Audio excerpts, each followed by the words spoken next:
Hey ladies and gentlemen, welcome back to the channel. As always, it is Nick here, back for your daily crypto news and analysis. And today we are going to be talking about XinFin Network, aka XDC. So with that being said, let's just dive into this tweet here.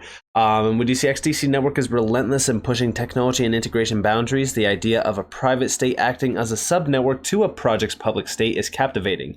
This pioneering approach has immense potential, especially for organizations seeking heightened control and privacy. Also, XDC community posted, by subnet, we mean a customer can run a private blockchain and checkpoints its critical consensus data to the XDC network public parent chain. This way, not only is privacy preserved, but the subnet can also have its own security and resiliency besides those provided by the parent chain. This is particularly useful to enterprise and institutional customers who may collaborate with untrusted partners, but prefer owning their own infrastructure in a private and isolated domain.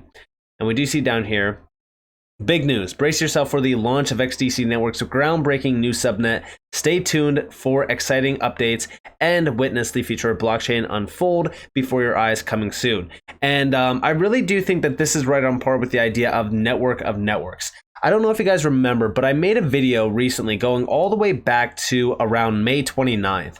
And I said, this is actually my best video on XDC to date. I go over how Swift is utilizing XinFin through one of the projects in their ecosystem. A trade finance network of networks is being created on and built upon XinFin, and XDC will be the secret sauce.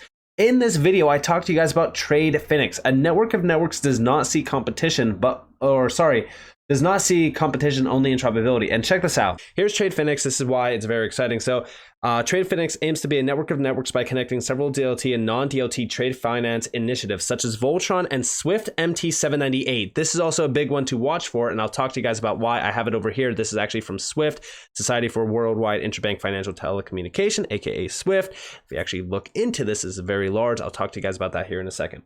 And I know that I'm kind of all over the place, but there's a lot of information here. Created in 2017, XinFin consists of a company with an underlying network backed by a community of 11,000 members and over 30 MSMEs. The governing members can opt for a master node of XinFin Network, the underlying blockchain network, or opt for a hybrid council node. Hybrid nodes can combine R3 Corda Enterprise, Hyperledger Basu Enterprise, or Oracle Enterprise node with the XinFin master node. XinFin is the focus here. The project is currently live with receivables discounting and has plans to introduce letters of credit by 2020. As a future phase, XinFin intends to interoperate with Bolero for accessing digital bills of lading. XinFin is also being integrated with TradeShift Marketplace, which is a very large marketplace. To accomplish these goals, DLT was chosen for its instant access and ownership over data, tokenization of assets, real-time settlements, counterparty risk mitigation, and decentralization. Yeah, this is big because if you actually look at this and you go over to XinFin's website, first off, XinFin, and then here's where I did talk about how XinFin is connected to R3 and some of the largest names out there. But this is right on par with the network of networks. All of this is something to focus on because yes, Swift is exposed to this, R3 is exposed to this, XDC, or I should say XinFin, is the key piece at the heart of trade finance digitization. And even just recently, Martin Heisboek from Uphold actually unveiled a game-changing potential of XDC Network on NASDAQ Trade Talks. This was posted 2 days ago, and we do see a few things. So when asked about practical applications of blockchain technology beyond Ethereum, he cited XDC Network as one of the most focused projects he has come across. He emphasized the project's unique understanding that transparency may not always be desirable and highlighted its innovative approach to privacy. Unlike other blockchain initiatives, XDC Network has remained steadfast in its commitment to revolutionizing the trade finance industry and has emerged as a frontrunner in the domain of trade finance. Built on a secure and scalable hybrid blockchain architecture, the XDC Network offers a comprehensive solution for streamlining trade processes while safeguarding sensitive information. By integrating blockchain technology into trade finance, XDC Network aims to enhance efficiency, reduce costs, and minimize fraud risk. And just recently, as part of its mission to revolutionize trade finance, XDC Network introduced a groundbreaking stablecoin known as FXD, designed to mitigate risk arising from disrupted supply chains. FXD acts as a bridge, fostering seamless transaction and supporting global economic growth. This stablecoin operates on a unique over-collateralization mechanism and is integrated within the XDC blockchain network, ensuring a secure and efficient trade finance ecosystem. And the introduction of this signifies that XDC network's commitment to innovation and its dedication to filling the widening trade finance gap is going to most likely continue to be a focus point.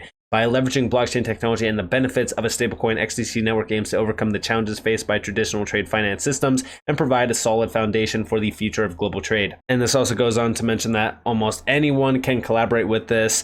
We also do see XinFin is a decentralized platform for trade finance, and they kind of break it down. XinFin is still a big focus point here, and I really do believe that XinFin is changing the game. They really are around trade finance, and they are a crucial piece of the puzzle. Shout out to CryptoNerd. We do see XDC status update, MLATR adoption in the G7 and emerging markets, electronic transferable records and documents.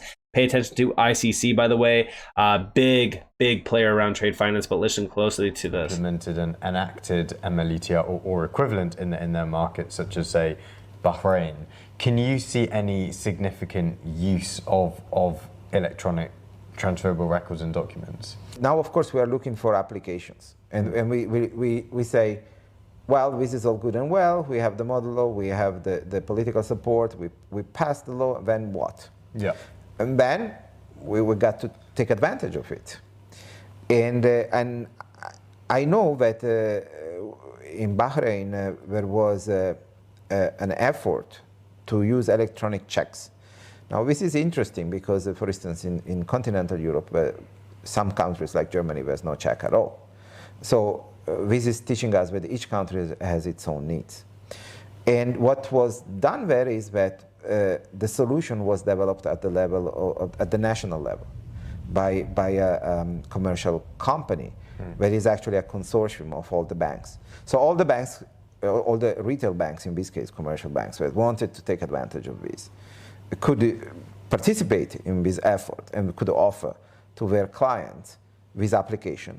And this was actually very successful. I understand that hundreds of thousands of electronic checks have already been issued, and these are electronic checks which are fully negotiable. And they are important in the local market because some people don't have bank accounts, for instance, immigrant workers. Yeah. So there is also a social element to it. So in a way, this was a big lesson learned for me, because when we were preparing Melita, we thought checks, at the end of the day, checks are important, say, in the US. But in Europe, well, you know, we give a payment order and, you know, we do a wire transfer or something like that. And so we didn't think the check would be the document where the revolution would start from. And then, you know, comes a developing country with a different, slightly different legal system, with you know, and with an actual need. And then there we go. We have the first killer app. And again, we are seeing big changes happening around the trade finance space, especially around a lot of standardization. MLATR is going to be that harmonized approach to standardization around electronic transferable records and documents. And I think that this is when we will start to see the platforms that will digitize and tokenize and ultimately allow for trade finance to be digitized really to go live. And I'm so excited for this. And remember that the ICC, the World Trade Organization, and Citigroup and Trade Finance Global recognized XinFin XDC network's potential in trade finance. This goes all the way back to April 14th of this year. And they do believe that XinFin is going to be a major leader around this space as well. A lot of bills are in place, and we even do see that by 2030 and beyond, we will likely see greater adoption with interoperability. Taking the digitized flows to higher percentages, wider adoption will require simpler applications, low or no cost to use the basic functionalities, and new liquidity providers to support the trades. And yeah, I mean, like, we are going to continue to see growth within this area. This is going to be a trend that continues to rise. And I really do think that that $19 trillion trade finance asset class is definitely going to be disrupted by players like XinFin.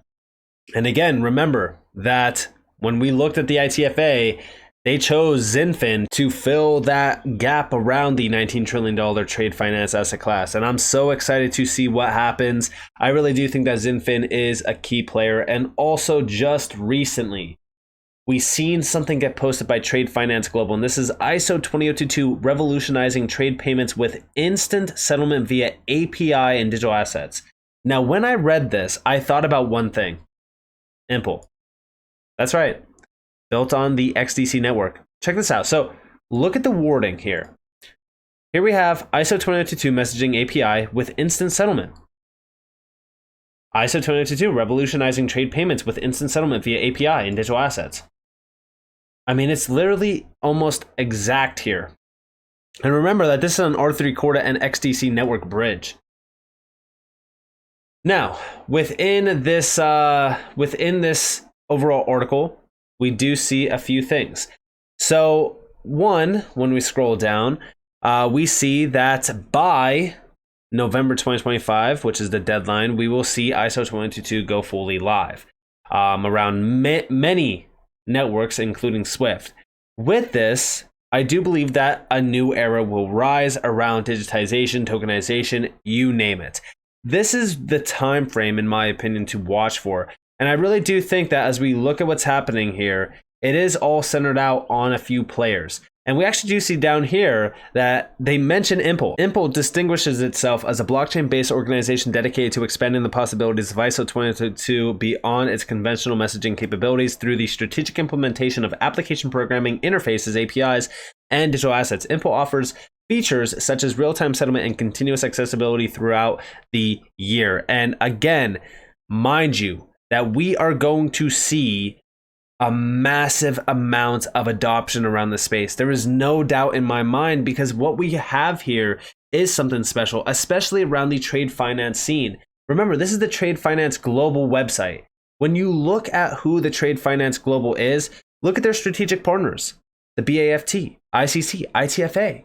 These are leaders around the trade finance scene. And remember that the TFG assists companies to access trade and receivables finance through our relationships with 300 plus banks, funds, and alternative finance houses.